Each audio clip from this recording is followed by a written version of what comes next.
And the building tones of Unforgettable by Mr. Nat King Cole introduces Viewpoint. Good morning. Our program is personalities, politicians, and perspectives, and I think we just have a personality and perhaps some perspective this morning on the Logan County Fair. And I don't know that we should maybe go into talking about politicians because right now I'm not feeling so good about them, for one thing. And secondly, I'm not understanding one little bit where they're coming from or where they're going. And that was Judith K. Busby getting up on her soapbox for just a little bit. This statement is not necessarily the opinion of the staff and management. Is that what you say, Jim? But you have to have the usual disclaimers in there. Well, it kind of reminds me of doing some research not too long ago on Disraeli, the great statesman. You remember him, don't you? You were Benjamin? You were in school with him, right? Yeah. That's right. Well, he is reputed to have said, "Damn the principles, just stick with your party." Well, that seems to be going on right now, folks. Somebody just must have finished reading that book. The best operation any of us have ever seen out there.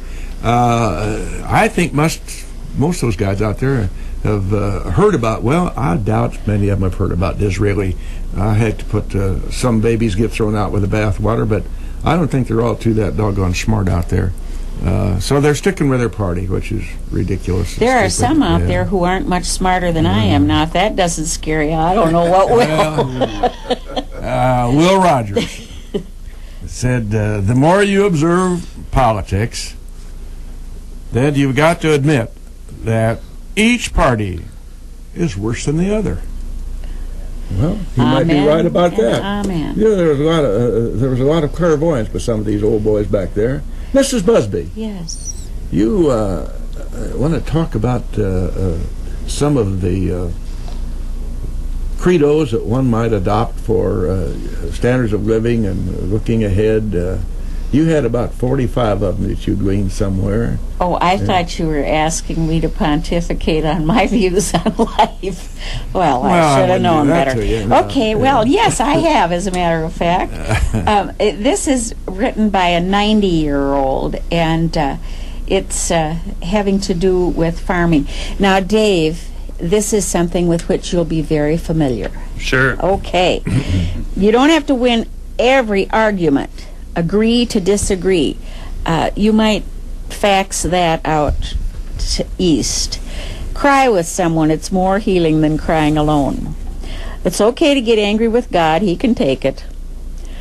Save for retirement, starting with your first paycheck. Now, see, now that I just had my happy birthday yesterday, so I'm another year older, I realize the wisdom of that. When it comes to chocolate, resistance is futile. I also realize the futility of trying to resist that. Yeah, you were one of my kudos this morning. Happy birthday to you, Mrs. Busby. Oh, thank you. We also have another birthday in the kind of a, quote, unofficial family. We have an upcoming birthday for the producer, engineer, announcer, janitor of WLCN, Viewpoint, and all programs appertaining thereto, Mr. James Ash. Happy birthday next Sunday, if you make it, brother. You know, that's my brother's very birthday, too, Jim. My brother John, except, so you're twins, except he's the older twin. Well, let's get down to business here. We have an event coming up here that's not exactly new to the community. Not exactly, I guess. And we've invited our guest to talk about that. Judith K., would you like to introduce our guest this morning? Yes, Dave Irwin is with us, and of course he's with the State Bank of Lincoln and Clinton. Former mayor of Beeson. Yes, and Dave is also on the Fair Board. And how long have you been on that board, Dave? That's a good question. I should have come more prepared because I should know that, but I don't. But I'm going to guess it's been 6 or 7 years now, probably. And the president of your board is now? Dean Bruns. Yes, yes. Is now and has been for quite a while. So there was a nice article in the Courier on him the other day. And nice thank you from him this morning in this morning's Courier as well. And so he works very hard. People don't realize, I think, the time that Dean Bruns and, a lot of people put into the fair, but yes. Mike Mosky especially, too, the amount of time that guy puts into the fair and the effort that he puts in is extraordinary. So we're lucky to have those people around, because without them the fair wouldn't click. Yeah, Dean's an old Burtonview boy, you know. Yeah. The three B's, Broadwell, Beeston, Burtonview. That's right. And That's right. Dean has been associated as well. And way back before he was even officially a part of the fair, he was out there helping just as an interested farm citizen. Yeah. So that goes back a long time. A very long time. And you were speaking of birthdays. Happy belated birthday. Thanks. But this is the fair's 75th anniversary, so we're having a 75-year anniversary, 75-year birthday this year as well. So we're very excited about that. And you'd like to say some things are the same, and they will be at the fair, but also with each year you'd like to think that everything's new too. And so there's lots of all the exhibits are new, the animals will all be different, and the things that people bring to the fair are different every year, and the events are different. So we're excited about getting the week underway next Tuesday through Sunday, and hope the weather cooperates with us, because I hope it's getting it out of its system here the last couple weeks. I can't remember how many years ago it was, a number, that the Smithsonian magazine featured the Logan County Fair as the cleanest county fair in the nation. Is that right? That is the truth. Pinky swear. I'll be darned. Pinky swear. That's my girl Judith K. Well, we have, down for the 75 years, had an incredible number of dedicated people work out there, putting in untold hours, not only during the fair, but in preparation for the fair. By the way, just an aside, I hope to have a good rabbit exhibit. I was always big in going to the rabbits, seeing rabbit shows. Now, seriously, though, you have we've always had a great livestock show down through the years. And unfortunately, I suspect, and you correct me, please, if I'm not correct about this, Dave, the times and so forth have made it a little more difficult for the fairs to have the bigger livestock shows like we used to have. Well, it's a sign of the times, and also a sign of the economy too. I think it costs. People don't realize the amount of money that it takes. A lot of these exhibitors, the fair is it. They come out, they camp, they bring their campers, they bring their meat, they bring their grills. It's a family time, and more so than that, it takes a lot of money. This is the week of vacation. A lot of parents take off to be with their children at the fair, so they're missing work. Plus, on top of that, it costs a lot of money to bring those animals, get those animals ready, the soap, the feed, the water. Not that you wouldn't be feeding them anyway, but you're displaced. The logistics of it. The logistics. You're displaced from your normal operation, and so it takes a lot of money to do that sort of thing, and it's getting harder and harder for the fairs to.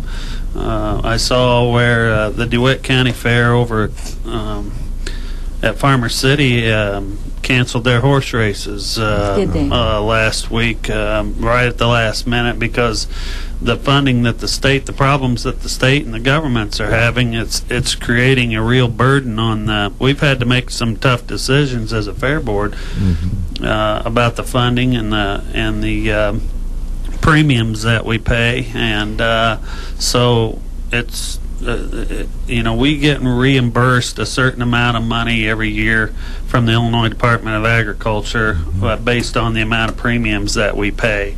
And I've been on the fair board just a short time, but those premiums have gone way down, or the reimbursement, I should say, from the state has gone way down, and we've tried to keep our premiums the same as they have been, because it costs a lot of money to come to the fair for these exhibitors, but part of the reason that they come is for the premiums. And if you take the premiums away, then the exhibitors go away. And so we've hung in there and tried to keep them as high as we can. We did a study as a fair board a few years back on how the other fairs pay, what their premiums are. We took some of the more popular Central Illinois fairs and compared our premiums with theirs, and we're very respectable in that matter, and we claim we want to maintain that. So there's lots of stuff that go into that fair, the premiums, the reimbursements, and we just hope to keep them all in check so we can continue to have the great fair that we do have. How many days of racing will you have this year, Dave? There'll be 2 or 3 days of horse racing this year, Tuesday, Thursday, and Saturday. That used to be 4 days up until about 3 years ago, and that was part of the state mandated that we cut back. Where either you go to 2 days or 3 days or something like that. So and we switched our schedule around. It used to be Thursday, Friday, Saturday, Sunday. Then we went to 3 days. It was always Friday, Saturday, and Sunday. But now with the concerts starting 3 years ago, I guess it was 2 years ago, we changed that schedule because that day of the concert is a big day on Friday. Not that any other day isn't, but the setup for that concert is a major thing. And the first year we had the concert, it was we had to wait till after the horse races were over with to get a bunch of the track area ready, and so by switching those horse races around to Tuesday, Thursday, Saturday, that gives us the entire day on Friday to help prep for that concert. So there's a side issue to showing livestock, which you'll want to address in just a minute. But in the meantime, somebody out there in Etherland might have some memories of the Logan County Fair that they might want to share with us. We'd be interested in hearing them. 648-5510. 648-5510, in case anybody have anything they'd like to talk about, the old county fair or today's county fair. Sure. Dave, one of the things that occurs to me as we're talking about these youngsters showing, the side issue is that if those plans are made well in advance to show this particular animal or these animals, as the case may be, and so there's a lot of on-farm preparation and work that goes into them before they actually transport them Absolutely. to the fairground. It's all done on farm. When they get to the fair, it's done. Yeah, right. I mean, you're feeding them and you're washing them. And there's a work ethic involved there. Oh, absolutely. There are some great lessons for youngsters showing their favorite animals at the fair site. You bet. Were you this is just going to be a stupid question. Were you a 4-H'er? No, absolutely. I grew up at the fair, and my some of my fondest memories are at the Logan County Fair, and I tell a lot of people that, and they think I'm kidding, or they think it's some kind of promotional deal because I'm on the fair board too. But I have 2 cousins that are Mark and Steve are about my age, and I have 2 younger brothers as well, and we all showed. But the 3 older ones, my 2 cousins and I, Dad and Uncle John would we bring the camper to the fair, and we were there, and we took care of them. And back in that time, we were there all week. So Mom would give us. And slept in the barn? Well, no, we slept in the camper. Oh, we got a camper there, so we had a camper that they brought there for us, and had